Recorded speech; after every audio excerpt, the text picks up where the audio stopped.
Hello, कैसे हैं प्यारे बच्चों आप सभी। मैं मंजू पांडे आप सभी का अपने यूट्यूब चैनल ज्ञान वाटिका में स्वागत करती हूँ। बच्चों, अगर आप हमारे चैनल पर नए हैं तो प्लीज़ पहले हमारे चैनल को सब्सक्राइब कर दीजिए और बेल आइकन के बटन को प्रेस करना मत भूलिएगा, जिससे मेरी आने वाली वीडियो की नोटिफिकेशन सबसे पहले आप तक पहुँचे। तो बच्चों, मैं आज जो आपके लिए वीडियो लेके आई हूँ वो है जब मुझको सांप ने काटा, पाठ 12। इसका हम प्रश्न उत्तर करेंगे।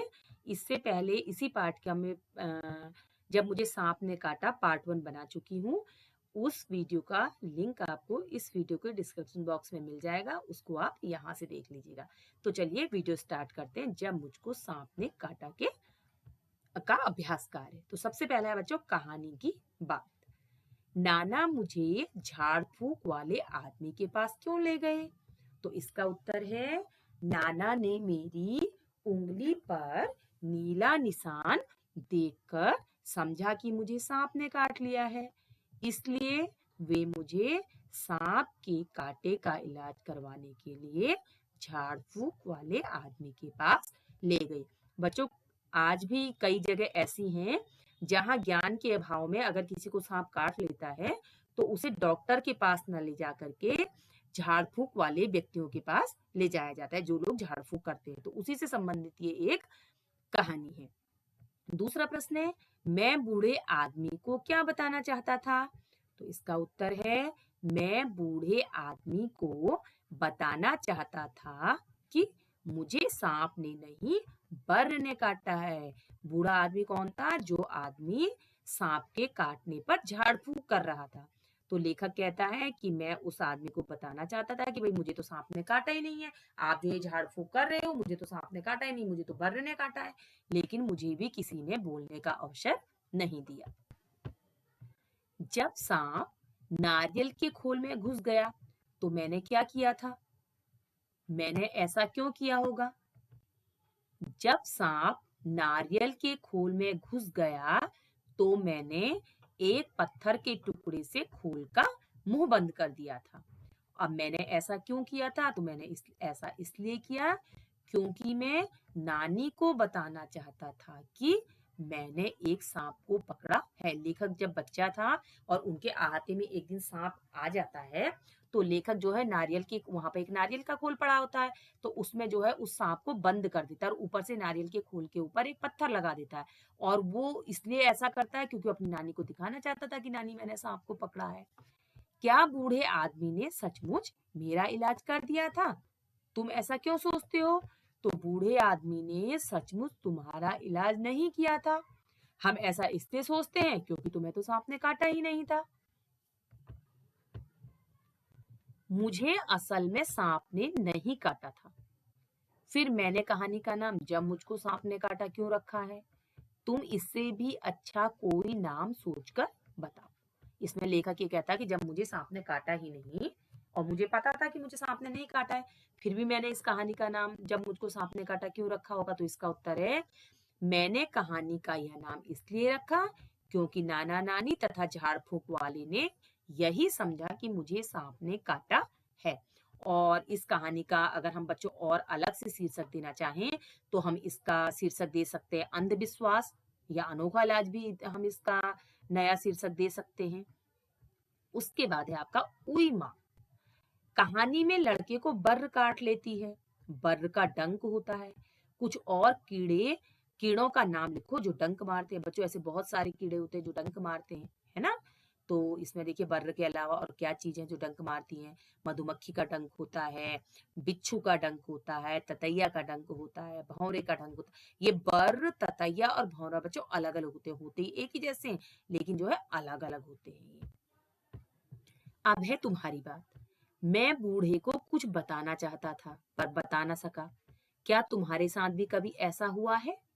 तो इसका उत्तर है कि हाँ, मेरे साथ भी ऐसा ही कुछ हुआ है। जब मैं अपनी मम्मी को यह बताना चाहता था कि मुझे किसी ने नहीं मारा, बल्कि यह चोट मुझे खुद गिरने से लगी है, लेकिन बता नहीं सका। कभी-कभी ऐसा होता है ना कि आप जो है शैतानी करते हैं, आप खुद गिर जाते हैं, लेकिन जब आप रोते हुए घर जाते हैं तो आपकी मम्मी को या पापा को या घर वाले बड़े बुजुर्ग जो होते हैं उनको ये लगता है कि शायद बाहर इससे किसी ने मारा है, ये इसलिए रो रहा है। और आपसे वो पूछते भी नहीं, सीधे यही पूछते हैं, ये नहीं पूछते कि कैसे लगी, आप ये पूछते किसने मारा, उसने तो नहीं मारा, उसने तो नहीं मारा। और कभी कभी ऐसा होता है आप बता भी नहीं पाते और वो डिसाइड कर लेते हैं सारे से किसी दूसरे ने मारा है। उसके बाद है बच्चों, क्या तुमने कभी सांप देखा है? तुमने सांप कहाँ देखा? उसे देखकर तुम्हें कैसा लगा? तो मैंने सांप को कई बार देखा है। मैंने अपने घर में सांप को देखा है। उसे देखकर मुझे बहुत डर लगा। आपने देखा होगा कभी-कभी क्या होता है कि बहुत गर्मी जब पड़ती है तो भी सांप निकल आते हैं, और जब बरसात वगैरह होती है उनके बिल में पानी घुस जाता है तो भी सांप निकल आता है। और कभी-कभी ये होता है कि हम लोगों का घर के ही जो है आगे जो फुल बगीचा वगैरह होता है उसमें सांप दिखाई दे जाते हैं, और जब हम सांप को देखते हैं तो सांप को तो देख करके सभी को डर लगती है ना? उसके बाद है, अपने घर पर पूछो कि अगर किसी को सांप काट ले तो क्या करेंगे?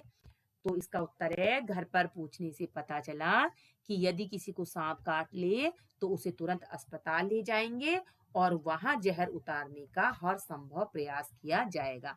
पहले क्या होता था कि लोग पढ़े लिखे कम थे, जागरूकता कम थी, तो लोग झाड़ फूक वालों को ढूंढते थे, कहते थे उससे सांप का जहर उतर जाएगा। लेकिन आजकल सब पढ़े लिखे हो गए हैं, सबको पता है कि अगर किसी को सांप काटता है तो उसे तुरंत अस्पताल ले जाना चाहिए, और वहाँ अस्पताल के जो कर्मचारी होते हैं वो हर संभव प्रयास करते हैं जहर को उतारने का।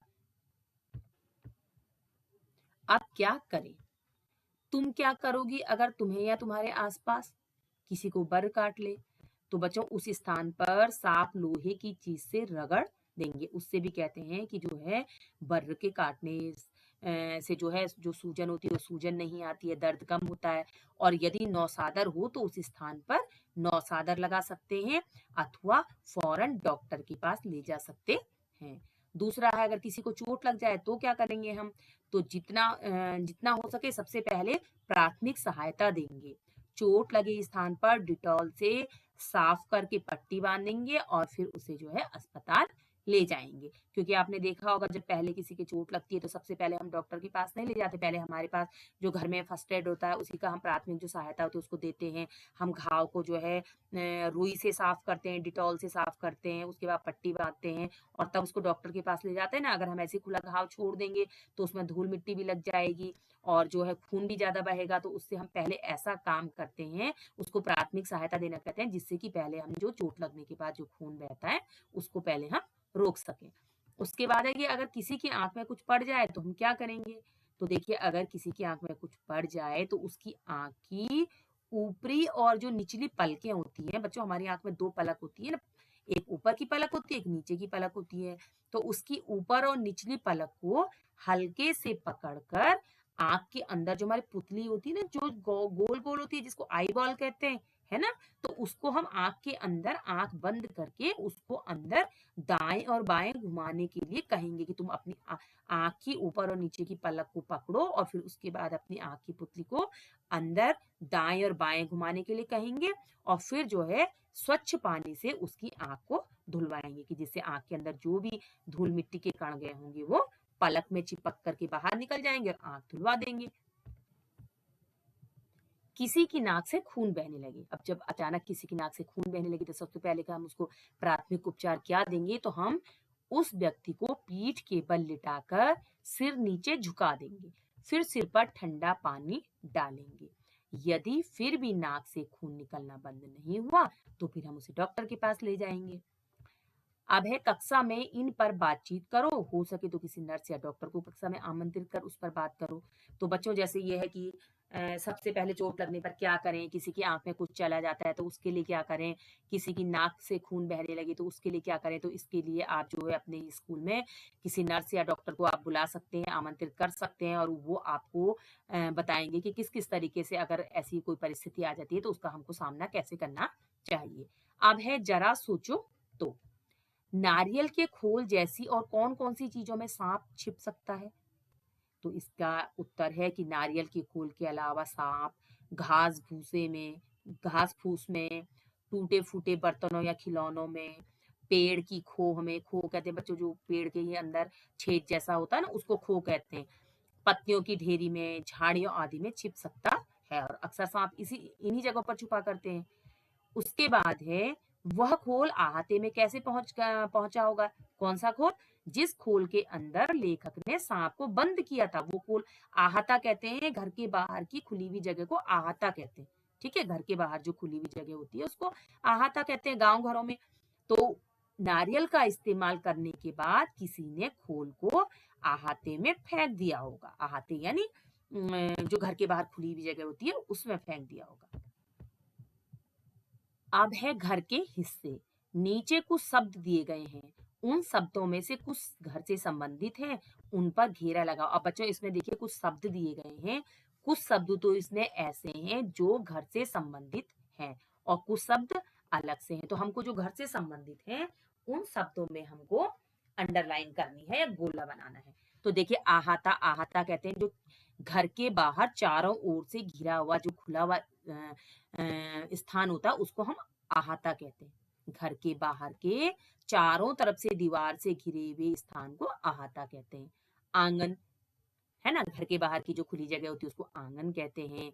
बरामदा, जीना, जीना सीढ़ी को कहते हैं। ठीक है, और अटारी हो गया आपका, आला हो गया, सीढ़ी हो गई, छत, रसोई, छज्जा, दालान, कमरा, टांड, मुंडेर, ये सब जो हैं ये शब्द घर से संबंधित हैं।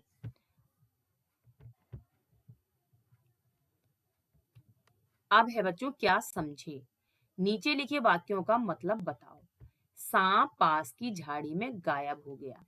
तो इसका है सांप पास की ही किसी झाड़ी में छुप गया। गायब हुए का मतलब छुप गया। वह चट मुझे गोद में उठाकर भागे। चट मीन्स जल्दी। वह जल्दी से मुझे गोद में उठाकर भागे। अब बच्चा खतरे से बाहर है। इसका मतलब हुआ अब बच्चा बिल्कुल सुरक्षित है और उसकी जान को कोई खतरा नहीं है। नानी ने उसके लिए बहुत सी चीजें भेंट में नाना ने उसके लिए बहुत सी चीजें भेंट में भेजी। तो नाना ने मेरे ठीक हो जाने पर इलाज के बदले में बहुत सी चीजें उपहार स्वरूप दी। भेंट में भेजी का मतलब होता है उपहार स्वरूप किसी को कुछ देना, उसको कहते हैं भेंट करना।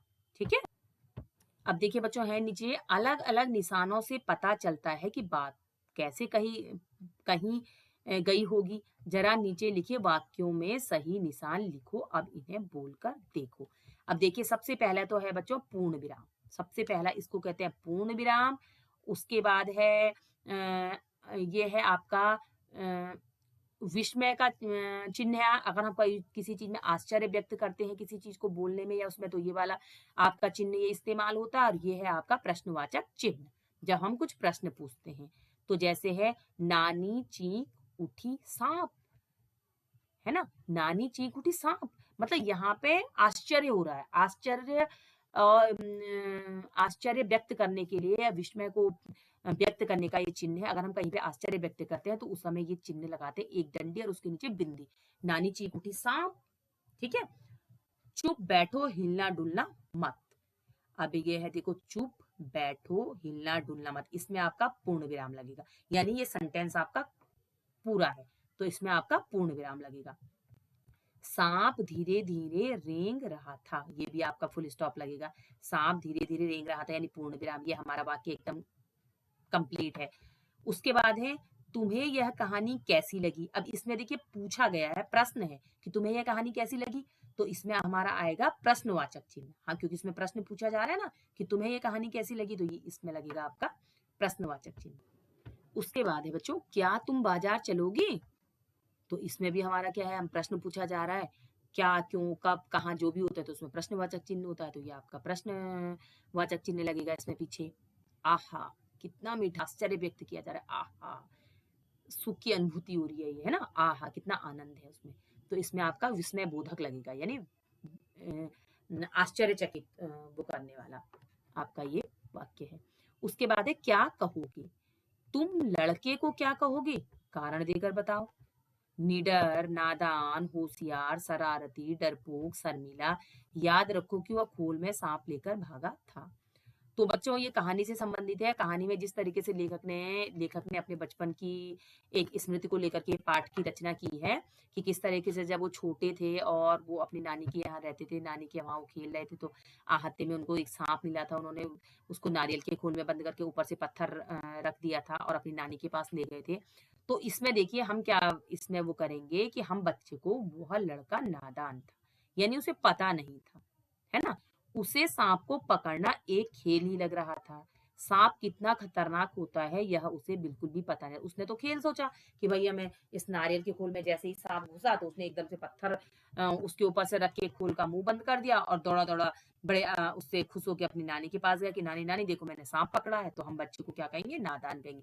क्योंकि नादान उसको कहते हैं जिसको किसी चीज़ की वो समझ नहीं होती। अगर कोई समझदार है तो वो कभी भी सांप को ऐसे पकड़ेगा नहीं, क्योंकि उसको पता है कि सांप कितना खतरनाक हो सकता है, काट सकता है, सांप के काटने से जान भी जा सकती है। तो हम इसलिए बच्चे को नादान कहेंगे क्योंकि उसने तो खेल-खेल में उसे लग रहा था कि यह तो खेल है सांप को पकड़ना, है ना? क्योंकि उसको सांप का कुछ भी अनुभव नहीं था कि सांप कितना उसके लिए खतरनाक साबित हो सकता है। 2 2 बार सांप धीरे-धीरे रेंग रहा था। प्रश्न पहला है, यहाँ धीरे-धीरे शब्द को 2 बार इस्तेमाल किया गया है। ऐसे ही और कुछ शब्द लिखो और उनसे वाक्य बनाओ। उत्तर है, पहला है बच्चों जैसे चलते-चलते से हमको वाक्य बनाना है, तो हम इसका वाक्य बना सकते हैं, वह चलते-चलते थक गया। उसके बाद है पीछे-पीछे, तुम उसके पीछे-पीछे क्यों चल रहे हो? उसके बाद है कहते-कहते, अचानक वह अपनी बात कहते-कहते रुक गया। धीरे-धीरे, कृपया धीरे-धीरे चलो। भागते-भागते, पुलिस ने चोर को भागते-भागते पकड़ लिया। अलग-अलग, वे घर में अलग-अलग समय पर आए। तो बच्चों आपको मेरी ये वीडियो कैसी लगी? अगर आपको मेरी ये वीडियो पसंद आई हो तो मेरी इस वीडियो को लाइक, शेयर और हमारे चैनल को सब्सक्राइब अवश्य कीजिएगा। तब तक के लिए गुड बाय।